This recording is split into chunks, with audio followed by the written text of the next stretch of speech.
Halo, assalamualaikum warahmatullahi wabarakatuh. Apa kabar, cinta sepak bola? Apa kabar semuanya teman-teman yang sudah eh, menyaksikan Indonesia bertanding kemarin melawan eh, rival yang selalu menyulitkan Indonesia, yaitu Malaysia.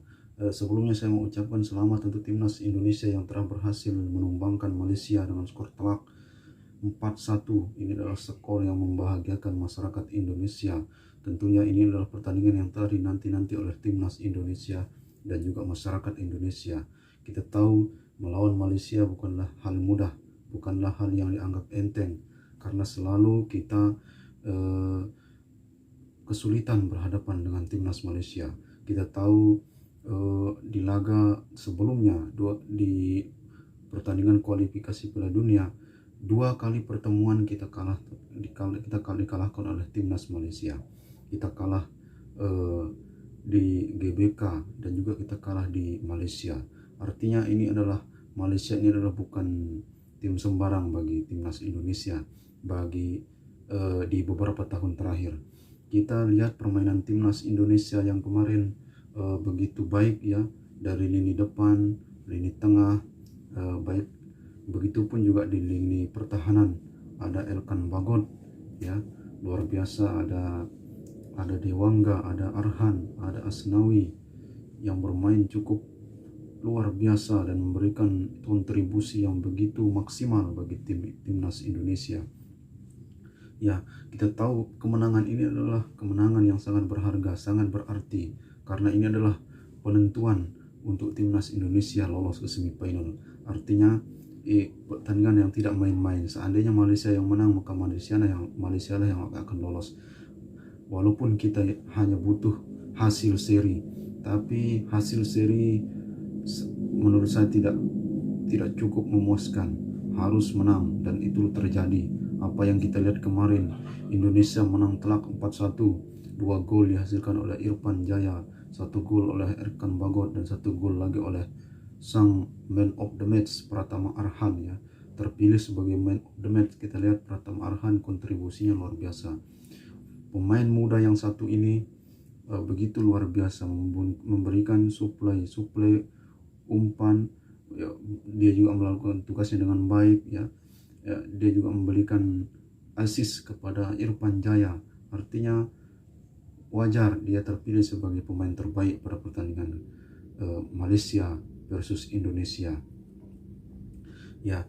Dan setelah ini tentu Indonesia akan berhadapan dengan Singapura sebagai tuan rumah. Itu tidaklah mudah, tidaklah enteng. Indonesia harus mempersiapkan diri, Indonesia harus mempersiapkan mental dan strategi, karena melawan tuan rumah tidaklah mudah. Tentu mereka punya motivasi yang lebih, punya motivasi yang lebih untuk memenangkan pertandingan, karena mereka tidak ingin malu di kandang sendiri. Mereka tidak ingin kalah di kandang sendiri, mereka tidak ingin menyerah begitu saja di kandang sendiri. Ya, kembali kita bahas pertandingan kemarin melawan Malaysia. Sintayong membuktikan kelasnya sebagai pelatih yang berpengalaman, pelatih yang bukan pelatih kaleng-kaleng. Sintayong menerapkan strategi formasi 4-4-2, di mana di lini depan begitu efektif, di lini tengah Evan Dimas disimpan dulu dan dimasukkan kemarin di babak kedua. Tapi strategi ini cukup jitu dan berhasil membuat Malaysia tak berkutik, walaupun Malaysia bisa melesahkan 1 gol lebih awal di babak pertama.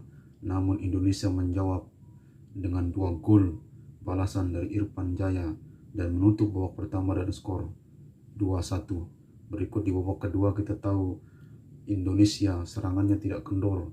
Saya lihat di lini tengah pemainnya tidak begitu sudah mulai membaik. Jarak dari antara satu pemain dan pemain lainnya tidak begitu jauh, dan seperti yang saya bilang, harus tetap fokus, hindari miskomunikasi, jangan buat kesalahan sekecil apapun. Dan Indonesia pelan-pelan makin membaik, walaupun Sintayong selaku pelatih menerapkan strategi yang berbeda-beda, namun hasilnya Anda bisa lihat sendiri, kita bisa lihat sendiri, kita saksikan Indonesia semakin membaik. Dari sejak pertandingan pertama melawan Kamboja. Sintayong menerapkan formasi yang berbeda-beda.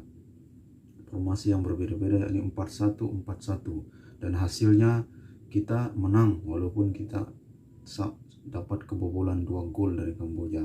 Berikutnya melawan Laos, strategi itu berubah lagi dan efektif mendapatkan 5 gol dan dapat 1 kebobolan.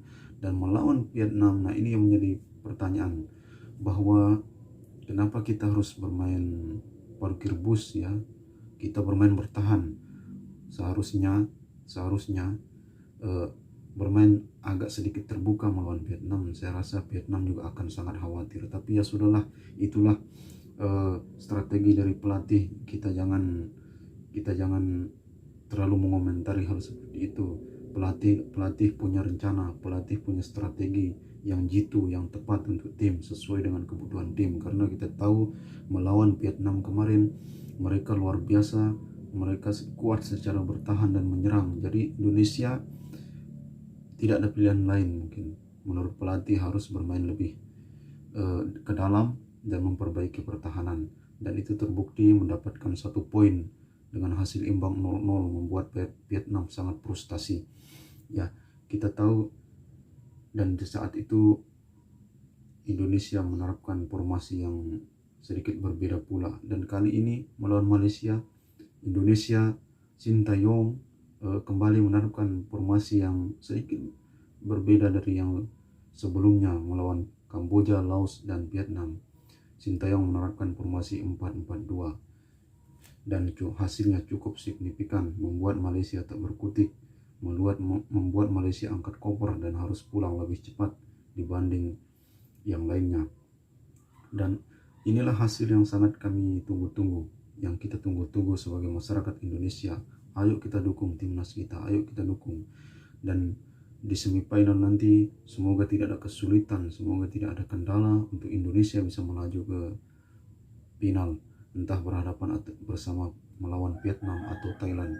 Karena di pertandingan lainnya Vietnam bertemu dengan sang juara grup A ya, atau grup A, yaitu Thailand ya, salah satu raksasa Asia Tenggara yang juga sudah beberapa kali menjuarai Piala AFF. Dan kita sangat berharap Indonesia bisa berjuara kali ini. Ini kesempatan, kapan lagi, karena kita sudah bosan menjadi runner up, kita sudah bosan menjadi juara 2. Terakhir kita menjadi runner up yakni 2016, ditumbangkan oleh Thailand. Kita menang di leg 1 dan kita kalah di leg 2 di Thailand, padahal kita sudah unggul di leg 1 dengan skor 2-1 kala itu, dan dilatih oleh Alfred Riedel.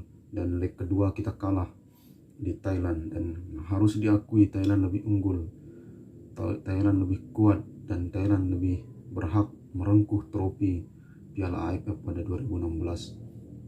Kita juga masih terngiang diingatan bahwa kita gagal di 2010, timnas Indonesia ditumbangkan oleh Malaysia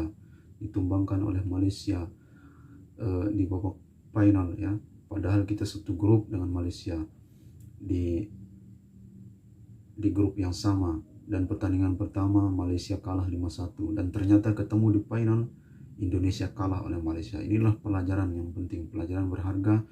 Indonesia jangan sampai gagal lagi. Indonesia harus menang, Indonesia harus maju.